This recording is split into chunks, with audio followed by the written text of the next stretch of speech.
My silver medal podium topic.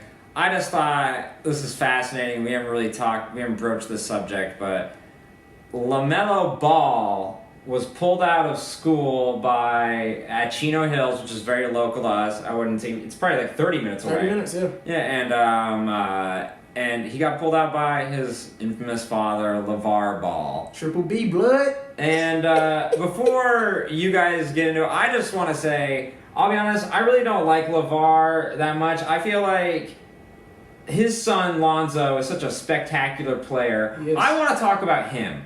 I don't want to talk about your obnoxious dad, who is just, he gets in the way all the time. And I feel like the big issue is like, yes, LaMelo at the moment is under 18, but Lonzo is over 18. Mm-hmm. He is his own man. He should be able to make his own decisions. And I feel like it's a little bit helicopter parenting, even after the kid is an adult, like saying, I can control your decisions, when it's like, let LaVar do what he wants. Let Lonzo do what he wants to do, LaVar. But I don't know. I could see both ways of it, because he's obviously not a bad parent. No. He's got some great kids, but I don't like the way his kids got this amazing spotlight, and then he jumps right in front of his kid's spotlight. He's like, oh yeah, this is great. It's like, let your kid have the shine first, and then you can talk. That's my biggest issue with him. But now I want to jump on this first, or you want me to do it? Here's one thing, because I'm a big everybody knows I'm a big Lavar Ball fan. I'm a big UCLA fan. And they got their own little reality show on Facebook that's really good, Ball in the Family. And I think what's good about the show is, I think for, like you said, we see these hot takes, these big headlines. With their reality show, you get to see the behind the scenes of these headlines to see what's really going on. And if you watch the show and you see this, LaVar is not really making these decisions. It's really a big thing. They're building a brand, and they're building a family brand. And so it's not this whole thing, he's controlling what Lonzo does, he's controlling whatever. This has been the goal. It's crazy. It's like, here's the thing, like a lot of families, like especially in Black America, what LaVar is doing is what a lot of our parents have tried to do for us, or have even, attempted to do, but it's like working. And so, like, what this has been the plan since Lonzo was like 5 years old. All three of my boys are going to play for the Lakers. We're going to have a brand, and we're going to do this. And so, literally, he's just speaking these things. He's telling you what's going to happen, and it keeps happening, because this is something they've been working on for 15, 20 years now. So to him, what he's saying, I've been saying this forever, it's just now you're putting a camera in my face. And so I think it's more of the sensationalism of LaVar, because the ESPNs and the Fox Sports Ones and all these people keep throwing the camera in his face and keep throwing pictures of him on the internet. He can't tell them to stop putting the camera in his face. He's got a brand to build. He's got things to sell. So I'm going to keep talking if you keep putting this camera in front of me. He does say some crazy stuff. He said Lonzo and Steph Curry, that's not even a comparison right now. But him saying those things makes you think like, all right, I'm really ready to see what Lonzo's going to do this season. So I don't really have a problem with what he does. I just think he believes in his kids. And I mean, what's bad about that? He's built a brand for himself. I don't see any problem with that. I mean, sorry, but before we get to it, I just feel like the brand is icky, though. It's like the Kardashians. They're all like the same L name, and it's just, I don't know. What's wrong with that? To me, it's just like, let the kid build his own brand. I feel like he's glomming on, and I feel like there's just like, as a Jewish person, I would love to see how the money management works in that family, because I feel like he's doing a little bit of Jerry Heller stuff where he's taking a little bit too much. I feel like you should. There is stuff where Lonzo and LaMelo could be taken advantage of incredibly, and I feel bad for them, because it's like, it's your dad, you love him, and you can't say no sometimes. They just started a rap label for Lonzo. LaMelo just got his own shoe. What else could they take advantage of? They're doing everything. He's the youngest person to ever have a shoe. But it's like, let's say you want to do your own thing. Would you really like your dad to be a part of it? I would love for my dad to be a part of it. You must have a good relationship with your family. I don't like this. I would love. I just think it's so like it's like if Venus and Serena's dad would have started a tennis brand for him. And I think I think what Venus, if Venus's dad, we could talk to him, I bet he was like, damn, I wish I did what LeVar did and start my own But brand. counter to that, and I'm glad you brought that up, look what they did. They were two of their own women, and they both went in their different directions. Their dad was very vocal too. There's also this age of social media, because if you actually look up an interview from when, was it Venus or Serena had that interview when she was like 12, and he steps in front of the camera and goes off on the reporter in the middle of the interview. And so, like, I mean, if social media had been around, we'd be probably saying the same thing about him. But I'll let sorry, Russell. Yeah. No, you guys are good. I'm gonna break down two things first. I'm gonna break down LeVar the parent and LeVar the businessman. Okay. Starting with LeVar the parent. LeVar the parent has gotten his 3 sons 3 Division I scholarships to a terrific university. Right. LeVar the parent has helped coach his oldest son to being the number 2 overall pick in the NBA draft to his hometown Los Angeles Lakers. Trains him himself. LeVar the parent has been involved heavily in his kid's life. Yep.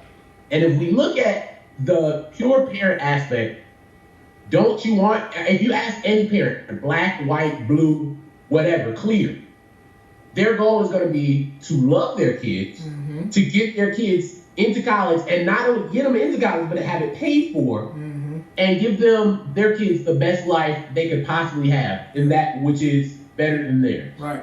And I think if that's the criteria that we're judging LeVar Ball by, he's hit on all 3 of those. Father of the year. Oh, for sure. I'm not saying he's not a great father. So if you ask any parent, they will all tell you, I made a lot of mistakes with my kids. And when you look back at the next 20 years, maybe LeVar says, you know what, I did a little bit too much. Yeah. And maybe he doesn't. But that's okay, because parents make mistakes. Right. Do I think LeVar should take Lamelo? What's this boy's name? Yeah, it's so confusing. They're all L's like the Kardashians. It's so confusing. What's his boy LeVar name? take Lamelo out of school? No, I think that's a bad decision. Because I think when you're in high school, this kid's, 16 years old, 16 and a half years old? There's a lot of growing up you do in high school. There's a lot of learning experiences you have in high school. Yeah. There's a lot of friends that you make in high school. Now, will all of them be your friends once you become a grown adult? No. I probably have 6 or 7 really, really tight friends I've had since high school. Yeah. Still to this day. Yeah. And that was almost 6 years ago. Right.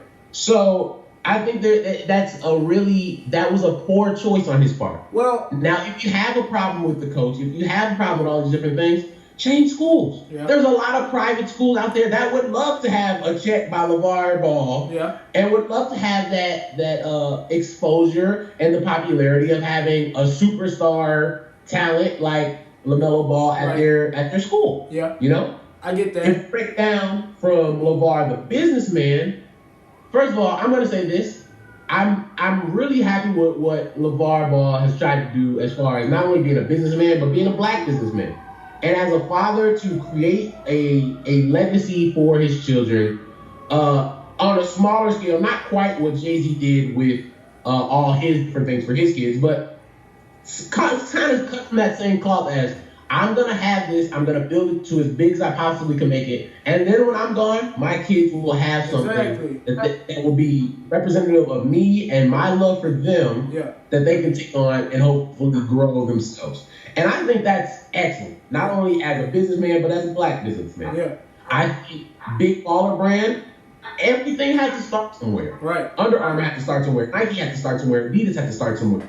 So maybe the shoes are ugly. There's a lot of ugly shoes out there. Them new ZO2s look nice. I'm not gonna lie. And them ugly shoes out there. The Mellow ones look nice too. And the prices won't always be $450. Exactly. That's something they have to do right now because of the production. They're still a small company. Exactly. But as they grow in their business, those joints are going to come down and people are going to buy them. You think people are buying them right now? The people buying them now, yeah. Ah. And my 2 cents on him taking LaMelo out of school, and somebody brought this to my perspective.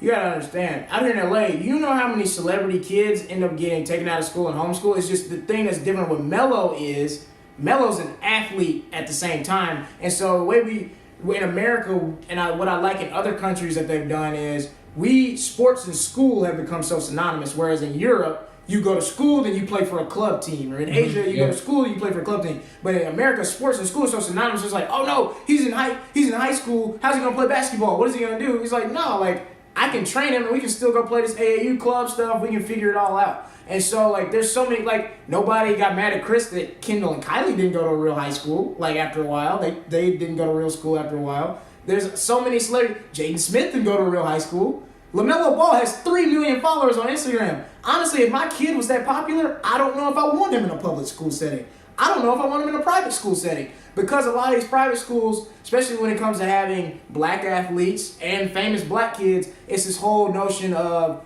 making so much money off a persona but not really caring about you as a person. And so, and that has a lot to do with what the NCAA does, and that's why, like, Lavar Ball said he didn't care what the NCAA said about LaMelo's eligibility, because they're worried about making money, first of all. But that's what I wanted to get to. He is... I mean, first of all, what Russell said was great, and I agree with 99% of it, but I feel like if he had just stepped back 10%, a little bit, there'd be so much better decisions. Like, for instance, the shoe thing, Adidas was talking about, they had a multi-$100 million deal for him that Lavar Ball basically squandered, and that's, first of all, that's... squander, he said no. Yeah, that's, you know... I like, Dad, I love you, but $250 million would be nice, and that's a legacy you can live for your family, and that's more than that. But in the years to come, why wouldn't you take the deal and then start your business from there? And not only that, you're at the point where you're meddling so much now that LaMelo's ineligibility is in question. They're wondering if he can even go to UCLA, or he has to do a year in Australia or Europe. Maybe UCLA's like Brandon Jennings, but. The Lakers is the end goal. That's what he said. He said, I want my 3 boys to play for the Lakers. UCLA is not the end goal. I know that, but again, his meddling has gotten to the point where instead of his second son, you know, just doing a very simple thing and maybe going to UCLA, just like his brother did. Yeah. Now he's gotten to the point where he's meddling, and now he might do the Brandon Jennings thing of going to Australia. And is it meddling or is it his plan and we don't really know what he's doing right now? I mean, you're giving him a little Machiavellian credit, you know. Here's the thing. To take to Niles' point, who's to say that in Europe wouldn't be beneficial for him? Exactly. Because there's a lot of great players in Europe that probably would tear LaMelo Ball up right now. You also have to understand. And maybe he needs that. I'm a 16-year-old kid with my own shoe. I built up this brand even more. 3 years from now, I'm in China playing. Now I have a global market on my shoe.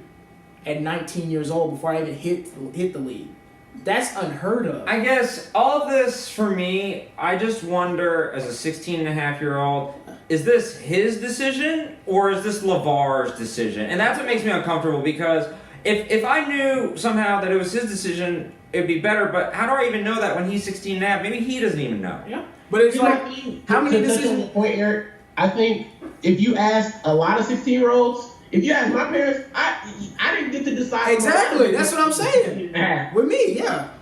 You're going to get that. You're my child. I make the decisions until you turn 18 or until I feel that you can make your own decision. So it really doesn't matter what LaMelo wants or doesn't want right now. Yeah. We can critique all we want about, well, he shouldn't be taken out of school or he shouldn't be doing this or he shouldn't go play in Europe. That's his father. Yeah. And LaMelo is LaVar's son. So we really can't parent for him. Yeah. We can make all the estimations and all the guesses about how good or bad he's parenting, but we'll never know until we see how LaMelo Ball turns in 10 or 15 years if the right moves were made. There was a lot of good parents out there who made every right decision for their kids, and their kids still ended up on crack or whatever. Yeah. You know what I'm saying? Yeah. Casey Anthony's parents said they were good parents, so... You know. Well, I was going to end it on a positive note, but you had to come in there. You know, Russell had put it in so succinctly. I had to ruin the moment. You had to take a crap on his bow that he perfectly tied. I had to ruin the moment. I was about to thank Russell. And black on black crime right here on the podium. Alright, well. We talking about crack cocaine. We talking about Casey Anthony. We went off the tracks. Alright, well, I feel like I should be screwing up the show, but I'm just going to move on to the gold medal topic. It was right there. All right, yeah, crack ahead.